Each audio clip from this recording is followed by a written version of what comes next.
All right, welcome everyone. We're Semblance of Sanity. I'm Caleb. I'm Jacob. And we're here for Assassination Classroom, Season 1, Episode 21. Yeah. We have a very wholesome episode last episode, but now we're going to have a gunfight. We might have a gunfight, yes. Kono Dioda with his gun and gun ramen and all that shenanigans is going to be a task for the marksman of Class 3E. But Koro-sensei specifically said you can't even scratch him with these guns. Exactly. Because these are real guns, and I don't want you to have to do anything like that. So how are they going to handle this situation? Yeah. Like, will it be like covering fire or waiting for the other guy to run out of ammo or using intimidation? Sure. It'll be interesting to see how they do this. And, given that we have had, a lot of this be kind of interesting teaching moments, for the students, it is kind of cool to have Koro-sensei be in this kind of small, impervious state where he can just kind of be carried around and give little bits of, teaching principles and stuff to these kids as they're going through essentially their spire dungeon crawl, moment here. But they do have stun guns, so that is something. If they get close, Terasaka, good boy, good use of that money. That was awesome. Yeah, but this could get dicey, rather dangerous. So y'all, without further ado, let's get into this.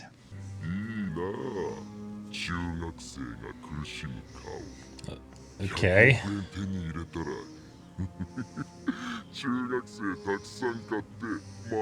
Seriously? Jeez. Oh, that's how the scars got there? All right. Gross. Okay, Shigaraki. Ugh. Well, jig's up. Yep. Oh, nice. That is actually potentially very helpful.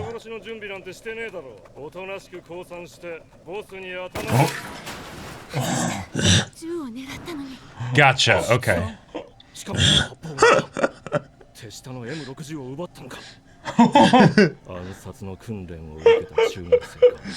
Alright, now let's get sound and lights. Okay, just lights. Yeah, that's a good advantage. Dang. Re, lock on. Get re, lock on. Oh, yeah. Sensei, target on. Potential tekai. Hondo mendokusai. Drop out mentality. Hinichijo orugashi. Yeah, that one always gets that me. part. That part, every time. I remember when we had actual character development when we would do OPs. We would get better at them slightly. But no, that's this one. Nah. With this laugh. Oh my god. But you can see his silhouette just fine. Yeah, but it's actually much harder than that because it still is kind of blinding. Yeah.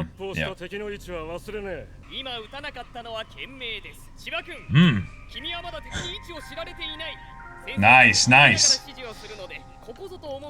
Okay. This guy's like, wait, what is that?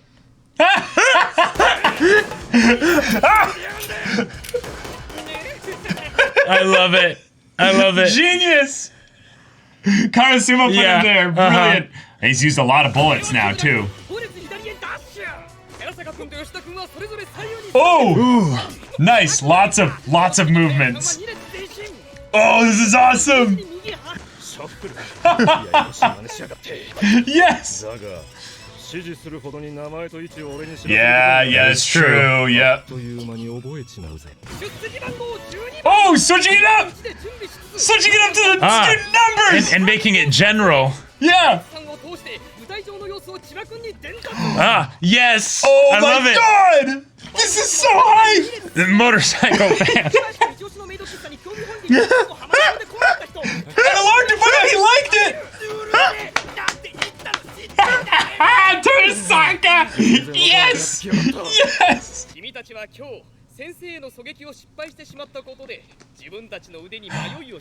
But I never doubted yours. Oh. Of all that pressure. Yeah. It's a ton of pressure. Oh. Oh, jeez. Yikes. Oh.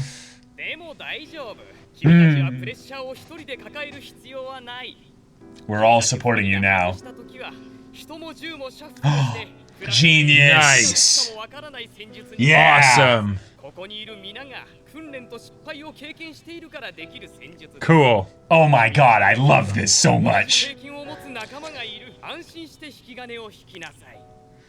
And if all else fails, eventually the guns will get to Karasuma and the toxin will wear off and it'll be a done deal. A dummy?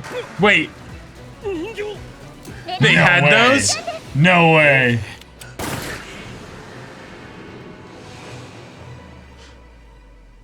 He missed.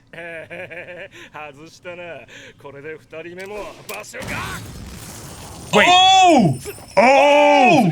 Oh, that's awesome! Yes! I love it! Yes! Cool! Genius! And now the gun goes out. Awesome. And now run and grab it. Karma, go grab it. Yep, go. Maybe go, tase go. him a little bit too. Building a dummy in complete silence. Oh.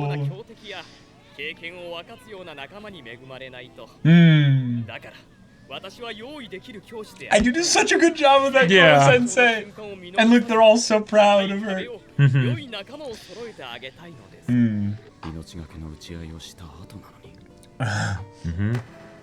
Nice. Yeah. And what a great opening to the episode. oh yeah, it's fantastic. But it's also something where Koro Sensei made them forget that they had limited ammunition. Oh, that's Karasuma. Okay. Yeah, he's... Alright. Twice. No, it's a bit more than that. Right.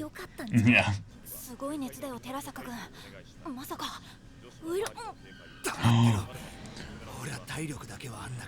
No way. No way.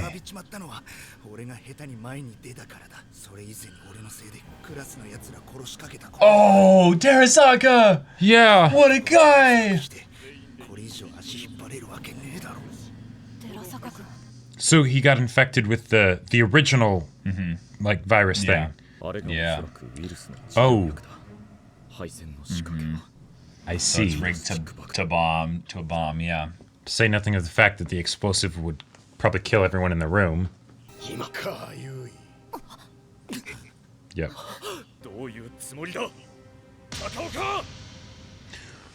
Seriously? No way! Wait, Really? Wait, no! No! Oh, this is way. perfect. Holy crap. Alright. Oh, take this guy down. I didn't even remember him for a second there.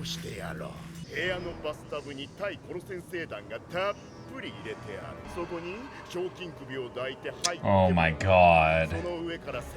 Jeez. Wow.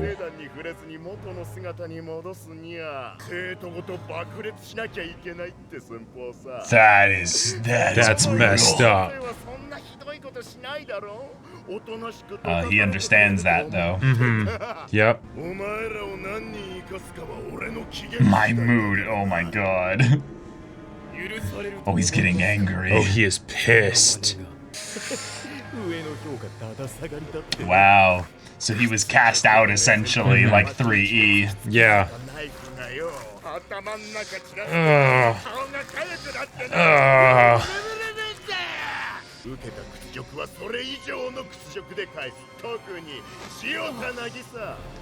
That's why Yep. Nagisa was the other one. Yep.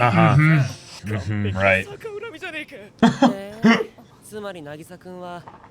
Oh, Karma, here we go. He's about to psychological. spit fire. Yep. Let's go. Oh. So much smaller than you.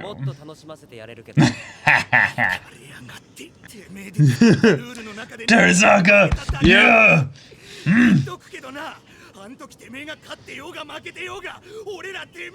Right. Oh no, did he just realize?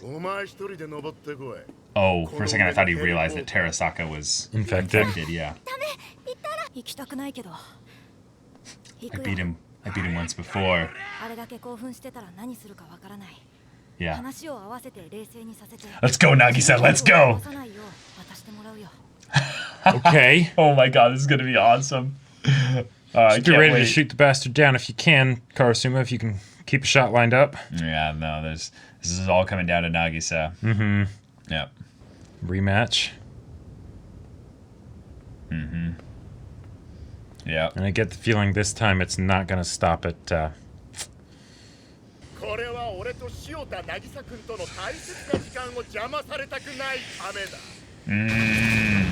Okay. So they're physically separated now. Mm-hmm.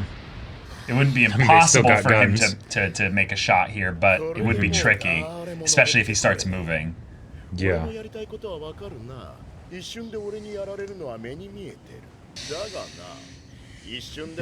There we go, there we go. Mm-hmm. Okay, that's gonna be your in, Nagisa. Oh. Wow. Mm-hmm.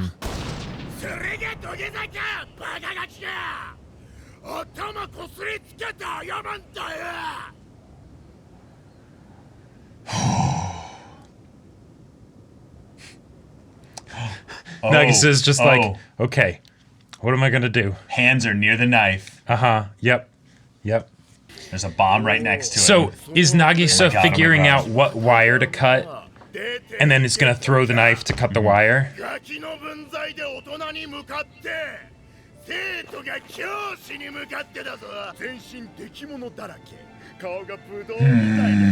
Oh God. Okay, it's time, Nagisa. Mm-hmm.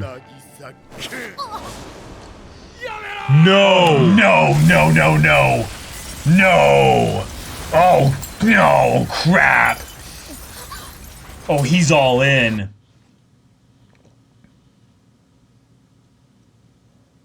This is really that personal then. Crap. Yeah.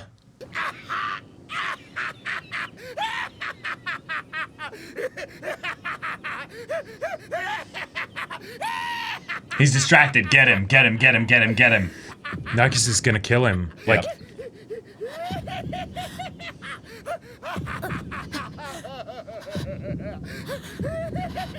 Yeah.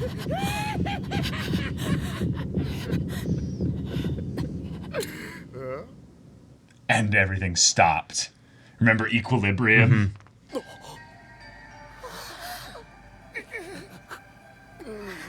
The lesson that none of them should ever have to learn. Yeah.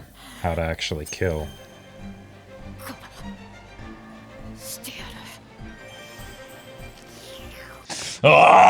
And we're gonna cut the episode here, aren't we? Oh, no. Probably. Yeah. Probably.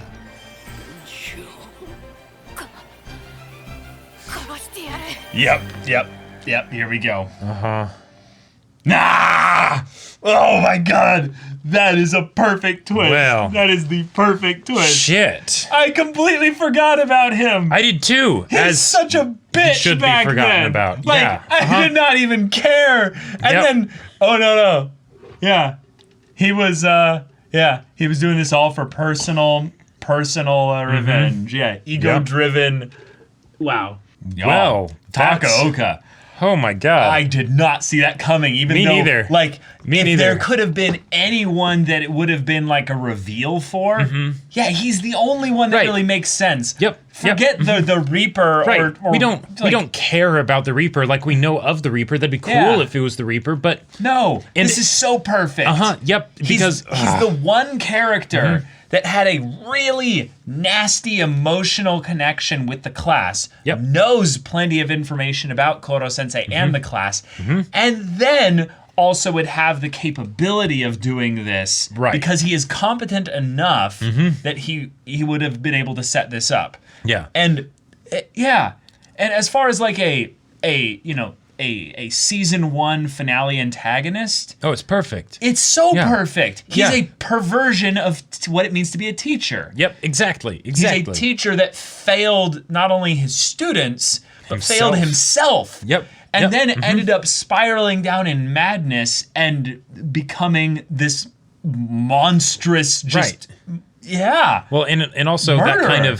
that kind of twisted version of what they could have been, because the circumstances of being deemed to have failed and then everyone turning against him and it going negative. Right. That's, even to 3E. Right. It's a parallel to 3E, even though it's, far throw away from their situation, how they responded, all that stuff, etc. Yeah. It's still something that is similar enough so that way it feels, his particular crazy feels relevant and not just oh, we drew the unlucky straw of having this one psycho that was sent to our class that one time, and now we have to deal with him again, No, yeah. If anything, it's something where he's got to basically find some way to deal with all of this, and he wasn't the type of person that, 1, had people around him, or 2, had a Koro sensei. Right.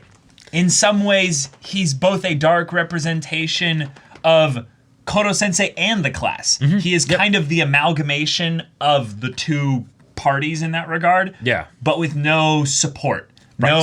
No network of people to basically fall back on and have connection with. Right. So he gets into his own head.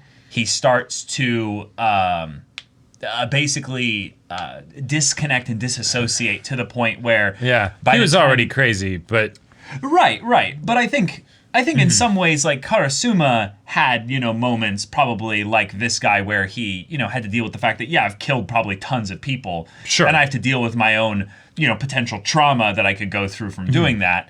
And this guy, he chose to be basically one who dominates and uses his power for the purpose of controlling others.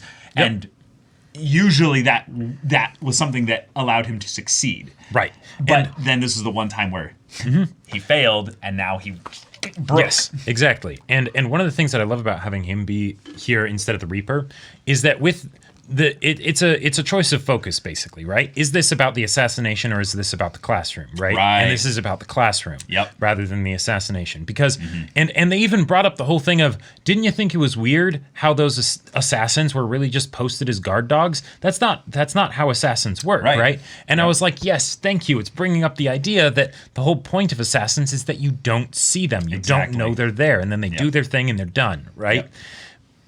So it's sort of a way to say, oh yeah, if this actually was the Reaper, you guys probably would have been screwed. Because they would have used the entire environment to their own advantage. Yep. The lights would have been out. There would have been professional calculating, everything that this wasn't. Yeah, you would have had 7 students just disappear by the time you made it 3 floors up. Right. And it would have been like, where'd they go?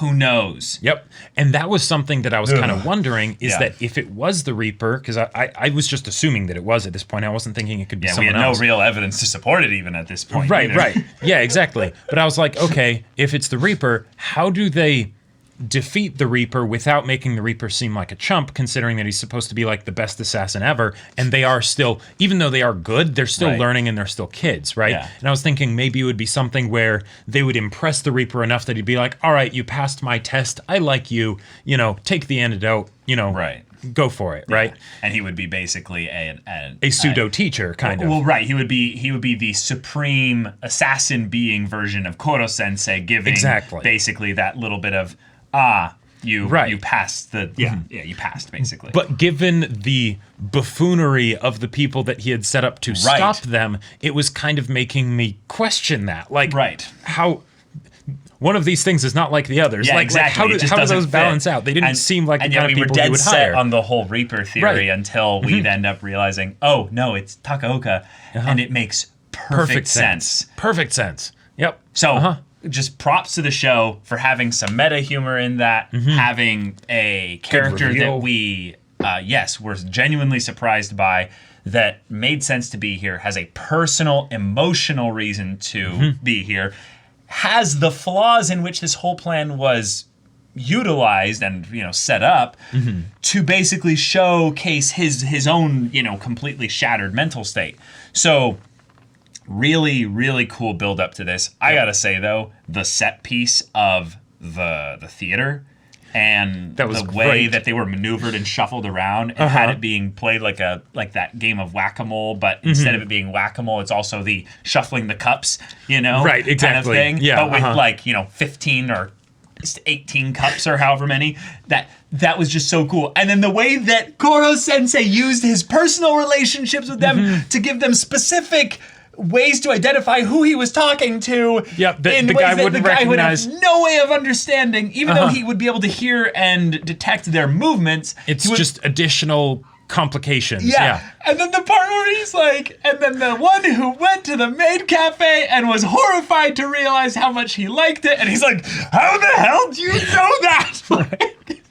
Terasaka basically got upgraded to like main student status over the course of like a couple episodes, but this one was basically the double triple confirmation with that moment, the stuff of where, basically he talked to Nagisa and was like, I'm infected. Yep. And he's like, don't you dare say anything. He's like, I don't want to hold anyone back. I'm just going to tough it out and I'll be okay. I can do it. So it leads to a perfect moment where Nagisa, who is genuinely despairing, because he was like, okay, like you could see the way he looked at the bomb, right? Like he was like, okay, I'm going to use that. Right. Exactly. I'm not going to go for him. The trick is that I'm going to use this knife to go and grab the Exactly. To stop the detonation. Boom. There we go. That'll be done. And then after that, we can figure everything out. Karasumo can start laying down, covering fire. Who knows? Whatever. Right. But there's two things I wanted to bring up with that really quickly, because I feel like the discussion for this episode is more like in setup and theories for the next episode. Sure. But that means that Nagisa was basically willing to risk his life to get the remedy. Because the remedy had a bomb on it. That means Nagisa wasn't necessarily going for the detonator. He was going for the off chance that he might have been able to disarm the bomb, maybe. Right. But the problem is that he could just fail, get the remedy, maybe, but he would be basically leveraging the fact that this guy wants revenge specifically on him by saying he won't blow it up, maybe. Right. Because he wants to have an actual fight with me. So if I jump on the bomb and Captain America this thing, basically, like jump on the grenade, Yeah, manage to disable it. Or not even that. Just be like, do you want to fight me? Do you want to? Oh, you just kill me. Blow it up. Blow up the remedy. I don't even care. Right. Like, you want this? Yeah. And then he's and then he could have leveraged that. But no, the guy was like, you actually thought you had a chance here. Nope. No, I don't care about the way I get out of this. I'm just going to kill you. Yeah. I'm going to make it painful. It's like, this guy is horrifying. He's terrifying. And the way Takaoka was before, right? When he was introduced in the show, he was absolutely awful and despicable. One of the issues that I sort of had with him within the story is how serious do I take him? Because and not serious because the stuff that he was doing was very serious. It was messed up, right? But because that was essentially the kind of things that a bully does, right? Right. How worried... He's the adult bully character. Right, he's the adult bully character. And while he is capable and strong and things like that, I wasn't as worried about his direct capabilities because he chose to rely on bullying, right? Yes. And we have, like, Karasuma on our side. Exactly, right. So what's he really gonna do? Yep, and sure enough, in the end, Nagisa was able to take him out, right? And that was so good. And it was awesome. Yeah. In this situation, though... Right. It's because the whole bullying thing, it comes from that place of not wanting any harm to come to themselves, so they pick on people that can't truly fight back, right? In this situation, though, it did a complete 180 because he took the one thing that was keeping him alive, that's keeping Karasuma from just pop, right? Shooting him down. The fact that he had the antidote. He just blew it up. Theoretically, now Nagisa, Theoretically, he could have some head knowledge that would mean that Nagisa has to keep him alive now. Potentially, yeah. Right. Which I think is probably the reason why Nagisa's not going to kill him. Probably not. But even then, in this situation, Karasuma still has a gun, right? Like, they're not that far away. Theoretically... It's a six-shooter, though. I'm telling you, man, it's good. It's if they're going to be realistic, it would actually be kind of tricky to shoot with the wind. Like the wind is a genuine thing. Yes, the wind, the distance, and everything, and they can be moving around. And if they're close, he doesn't want to hit Nagisa. Yeah, exactly. But if they ever engage in a melee, right, he can't shoot for sure. He has a chance right now, but now he probably can't actually. Well, and he had a lot of protection lined up because of that leverage. That leverage is now gone, other than the fact that he could have it in his head or something, and then maybe they could do that. Although, that is a good idea. Although if Smog was the one who made it, maybe they could actually just grab Smog's body from under the table or wherever they stuffed him, and then get the antidote from him. But now they probably can't make it in time. Probably not. And unless he has like a helicopter or something that's going to pick him up, he can't get out of this. Right. He is also stuck up there with Nagisa, right? So it's something where he's burned all the bridges, literally in some cases, and now it's the this is the grand finale. Right, it's the grand finale. This is it. He doesn't care if he gets out of this, and that makes him so much more terrifying. It does. It really does. Because it shows that he isn't afraid of anything. Because he can be psychologically destroyed because of how attached he is. Attached he still is to his ego, which means he was able to come up with this ambitious plan. Like in some ways, this is one of the things that might be got into on the psychological level that could be pretty cool from Koro Sensei's perspective. If after he's defeated, he's going to be defeated, but how are we going to have kids die? We'll see. And Terasaka's right there, so exactly. If he starts to have boils pop up and everything. It's going to be intense. But Koro Sensei basically showed that one of the things that made him so terrifying, though, was that he held on so tightly to this perceived image of himself. Basically, this specific thing that all the students in Class 3E, because of the relationships that they're associated with, all these people in the class and Koro Sensei, they don't bear the burden of the labels and the discrimination and all the negativity that the school, their parents in some cases, probably in most cases, have put upon them by being a part of Class 3E. So they didn't plan any kind of grand revenge on those that have slighted them because Class 3E is awesome. Yeah. We get to be together and have all this good stuff and everything. They don't know how good we have it. Right. Exactly. We are a family now. And it's just, that's so good. Yeah. But the thing is that this guy doesn't have that power of friendship working out for him here. So that was how he was able to then devote all that energy into what ended up being a pretty good plan. Oh, yeah. Even though he didn't do everything perfectly, we're here. Yep. Nagisa has a, chance in a million to get out of this, other than maybe some really clever thinking with regards to the fact that he has a vested interest in how he beats Nagisa. Right. So Nagisa can do some stuff here. Yeah. But his plan to get rid of Koro Sensei, right? Koro Sensei's in this thing. Oh yeah, you don't need to send Koro Sensei to outer space. Nope. You just know that eventually that's going to stop. So you put him and one of his students, give the student an air supply so that they're still alive, and put them in the bathtub with the BBs, and then pour cement over it. That's just so freaking it's brutal. It's so brutal and messed up, but that's effective. That would work. That would work. And then Koro Sensei has the choice of, do I save my student or do I save myself? Right? There you go. That's a catch-22. Takaoka is literally giving the students also the kind of the thing of, hey, you guys might not have been thinking about this because you don't want to think about this, but he really cares about you. Theoretically, they've been building it up over and over again the last dozen episodes or so. Right. Theoretically, they could, because they know that he would absolutely save them. Right. By this point, there should be no question in their minds. Right. They could even do that where they're the person that's in there with him, and they would know. Now they wouldn't want to do that, of course, but they would know that Koro Sensei would save them, right? Well, right. That would be a way to probably kill Koro Sensei. Right. Yeah. I mean, it's even a callback all the way to the beginning when Nagisa basically threatened death, basically potentially him dying, for that moment there, and then Koro Sensei was like, no, don't do it that way. Yeah. That's not cool.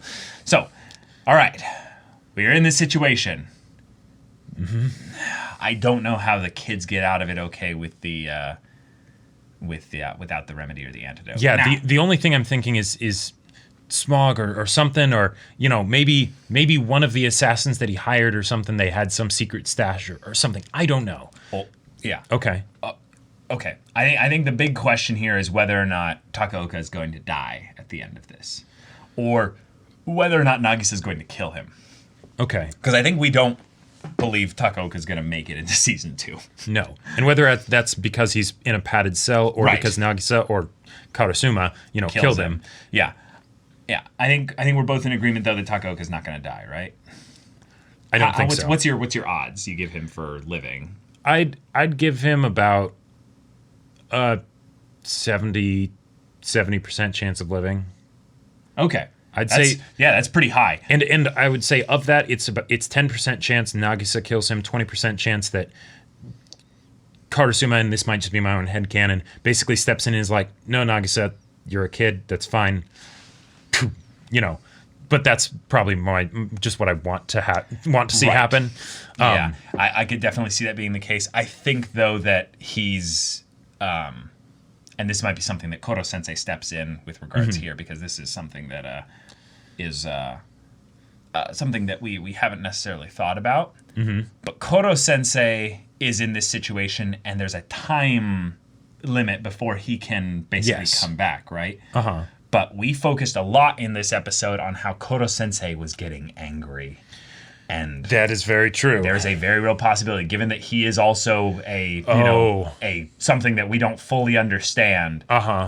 He could be like, I was kind of being a little bit lax on regenerating and getting back to normal. Now he's like, oh no, I'm on maximum overdrive. Get back into things here because I'm going to put this guy in the ground. And not necessarily kill him, but I'm going to put him through maybe a bit of cement and make it so he can't move anything but like his nostrils, Yeah, let's have some good old-fashioned Bakano style, like throw him in a river. No, that. You ready to have a boxing match?